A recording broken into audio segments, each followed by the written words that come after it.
ආණ්ඩුව විසින් ජනතාවගේ උද්ඝෝෂ වලට මැදිහත් වෙලා වෙඩි තියලා ඝාතනය කරපු එක. දැන් ඝාතකයන් කවුද අපිට? ආණ්ඩුව. ලසන්ත වික්‍රමතුංග ඝාතනය වෙනකොට මේ මහින්ද ජනාධිපති මේ ගෝඨාභය ආරක්ෂක ලේකම්. එක්නැලිගොඩ පැහැරගෙන ගිහලා අතුරුදහන් කරනකොට මේ මහින්ද ජනාධිපති මේ ගෝඨාභය ආරක්ෂක ලේකම්. සිවරාම් ඝාතනය වෙනකොට මේ මහින්ද ජනාධිපති මෙයා ආරක්ෂක ලේකම්. උපාලි තෙන්නකෝන්ට, කිත් නොයාර්ට, පොද්දල ජයන්තට, නාමල්ට පහර දෙනකොට මාධ්‍යවේදීන්ට මේ ජනාධිපති මේ ආරක්ෂක ලේකම්. මේ සියතර ගිනි තියනකොට මේ ජනාධිපති මේ ආරක්ෂක ලේකම්.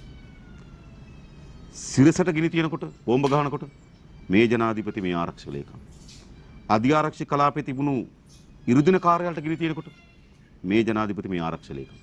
එහෙනම් ඝාතකේ කවුද? කවුද ගිනි තියන මිනිස්සු? මේගොල්ලෝ.